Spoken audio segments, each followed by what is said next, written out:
Hi friends, it's Jasmine, your Vancouver, Washington Realtor extraordinaire. If you're planning a move to Vancouver, Washington or Portland, Oregon, especially from a place like Hawaii or another culturally rich area, I want to invite you to reach out. Whether you're just starting to research or already planning your relocation, my links are in the description. And I'd be happy to talk story with you about what to expect and how to make the transition easier. In this video, I'm opening up about something incredibly personal, what it's been like navigating life in Vancouver as a biracial Asian American island woman. I moved here from Honolulu in 2019, and while it's a move I'm incredibly grateful I made, it came with a lot of emotional and cultural layers that I didn't fully expect. From growing up not feeling local enough in Hawaii to being seen as only Asian in Washington, this is the story of how my identity has shifted and how I found belonging in a new place that's now home. I'm making this video because I know how isolating it can feel when you're starting over somewhere new, especially if you're worried about being seen, understood, or accepted. If hearing my story brings even one person comfort, clarity, or reassurance, then this video was worth making. And if you're someone who's feeling that pull to relocate, but you're scared you might not fit in or find your community again, I see you, I've been you, and I'd be honored to help you through the process. Again, all of my contact info is in the description, and you're welcome to reach out at any time. Let's dive in. I've said this in a few previous videos, but I was born and raised in Honolulu on the island of Oahu, and I'll always consider it home. The food, the people, the scenery, the memories, I carry that with me every day.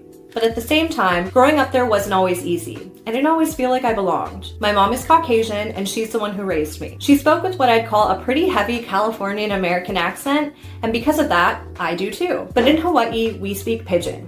That's what locals call our Creole. It's a mix of Hawaiian, English, Japanese, Filipino, and other influences that's super casual and unique to the islands. When people speak Pidgin fluently, it just sounds right. But when someone speaks it and it's even slightly off, you notice. And for me, my Pidgin always sounded off. It came out awkward. I knew the words, I understood it, but when I tried to speak it, it didn't feel natural, and people could tell. Now my dad, he was full Japanese. Born and raised in Hawaii too, but he didn't really connect to the Japanese part of his identity all that much. He was a local islander through and through. He spoke perfect Pidgin, knew everyone, and fit in effortlessly with that lifestyle. But the truth is, I wasn't around him enough growing up to really absorb that side of things. I didn't pick up his Pidgin. I didn't grow up speaking the way he did or being immersed in the parts of local culture he was so comfortable in. Even though I was born and raised there, I'd still get asked from time to time, where are you visiting from? Or how long have you been living here? It didn't matter that I've lived in the same neighborhood for most of my life, or that I went to school there, or that I worked in restaurants there for over a decade. Because I didn't look fully Asian enough and didn't sound local enough, people always assumed I was a visitor. There's this tension that comes from growing up in a place where you're technically a local, but you're not treated like one. It made me feel like I was always performing, like I had to prove I was from there just to be accepted. And that's a hard thing to grow up with, because Hawaii is supposed to be home. It's supposed to be the place where you feel most connected, and yet, I felt like I was constantly floating between identities. I think that experience planted a seed early on. This awareness of not quite being enough of any one thing. Not local enough, not Asian enough, not haole enough, just kind of in between. And I didn't know it back then, but that feeling would come back up again when I moved to Washington. When I moved to Vancouver, Washington in late 2019, I expected things to feel different, but I didn't expect just how different they'd feel. I thought the biggest challenge would be finding a place to live,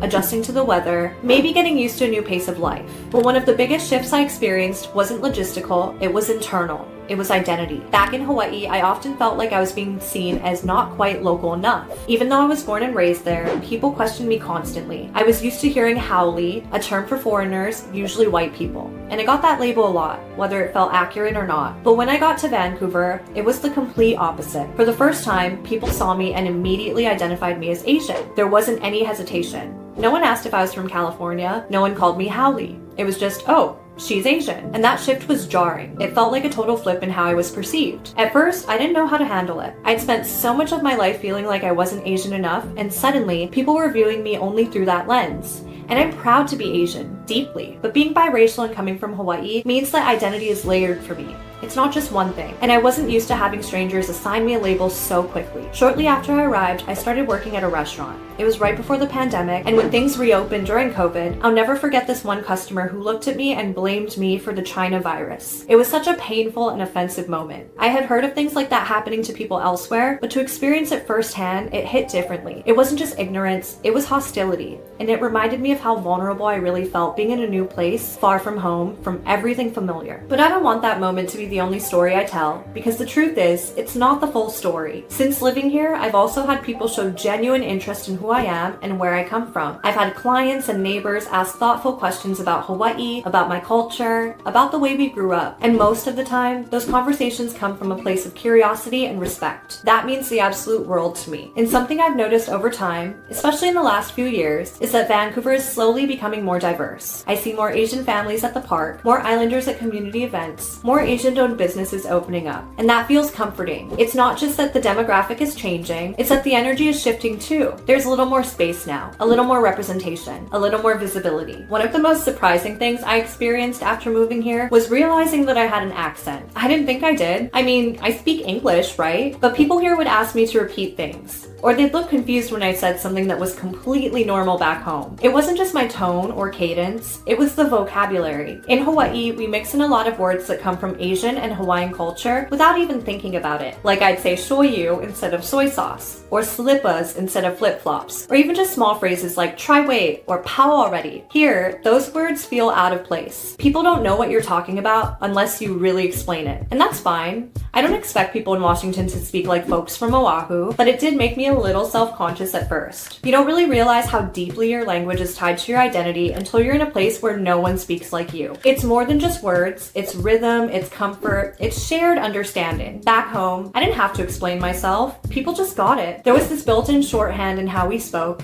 and it created this sense of belonging, even with strangers. Here, I've had to adjust. I've had to switch my vocabulary depending on who I'm talking to. I've had to stop and explain things I've said instinctively my whole life. And that's been an ongoing process. Sometimes it feels like I'm code switching between two versions of myself, the girl from Hawaii and the woman rebuilding her life on the mainland. And honestly, there's grief in that, because as much as I love it here and feel settled now, I still miss that easy cultural fluency, that feeling of being around people who just know what you mean without you needing to explain. Even things like the way we greet people or how we talk story with strangers, it's just different. But over time, I've come to see those differences not as a loss, but as an expansion. Living here has made me more adaptable, more aware. And when I do meet someone who knows what I mean when I say pow or dakain, there's an instant connection. It reminds me that even though I left home, home never really left me. When I first moved here, I didn't know anyone. It was just me, my fiance, and our dog Puff, trying to start fresh in a place where nothing felt familiar. We didn't have a support system, no family nearby, no friends to lean on. It was a huge change coming from a place like Hawaii where everyone knows everyone and you're always running into someone you grew up with. I remember wondering, is this place ever going to feel like home? I missed hearing the local slang, seeing familiar faces, eating the food I grew up with. For a while, I felt disconnected. I didn't know where to go to feel seen or understood. The turning point for me was the 4 Days of Aloha festival. It was the first time since moving here that I felt truly comfortable. I was surrounded by people who looked like me, who sounded like me, who understood what it meant to be from the islands. Even if we weren't all from the same island, there was music, food, hula, vendors with local crafts. It felt like a piece of home had been dropped into the middle of Vancouver. And I didn't realize how much I needed that until I was there. It gave me hope that I could find community here too. Since then, I've been working to build those connections. I joined ARIA, the Asian Real Estate Association of America, and I've been helping expand a chapter into Clark County. I found spots that bring me comfort, places like Ocean King Market where I can find ingredients I used to take for granted back home. I still make the drive to Uwajimaya in Oregon when I'm feeling homesick and need local food. And I've definitely built up a list of go-to food places: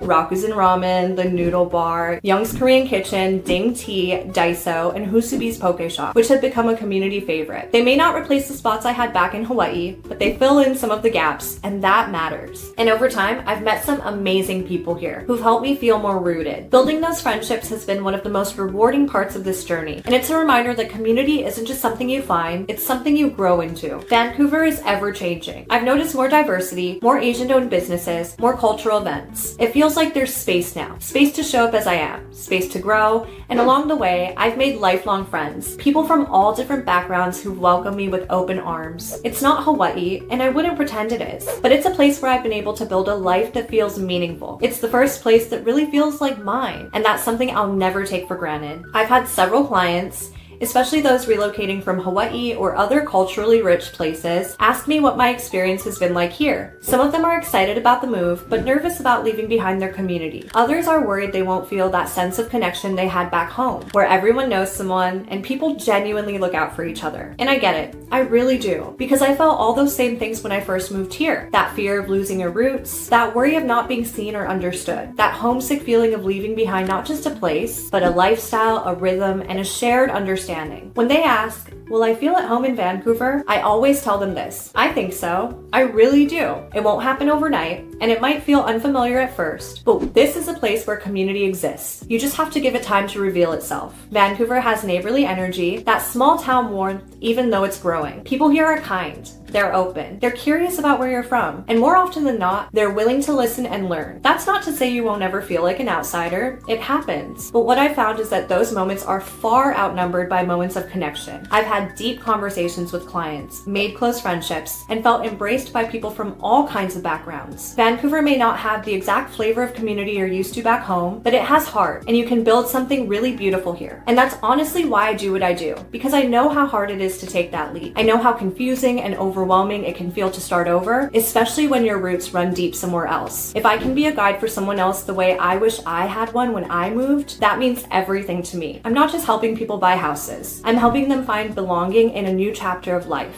Thank you so much for being here and listening to my story. I know this video was more personal than usual, but I felt like it was time to share this side of my journey. If you're thinking about moving to Vancouver, Washington, or Portland, Oregon, and you're unsure about how it's going to feel, especially culturally, I hope this gave you a little clarity, or at least a little comfort in knowing you're not alone. Relocating isn't just about changing your address. It's about building a new life, with new routines, new people, and hopefully a new sense of belonging. And if I can help make that process a little smoother for you, whether you're moving from Hawaii, California, or somewhere else entirely, I'd be honored to be a part of that journey. You can find my contact info in the description below, along with links to helpful guides and resources if you're in the planning stages. If you have any questions or you just want to talk story about what life is really like here, don't hesitate to reach out. You can call me, text me, email me. I would love to connect. I'm curious. If you've moved away from where you grew up, how did you find your sense of belonging again? Let me know in the comments. I'd love to hear your experience. Thanks again for watching, and I'll see you in the next video. Aloha!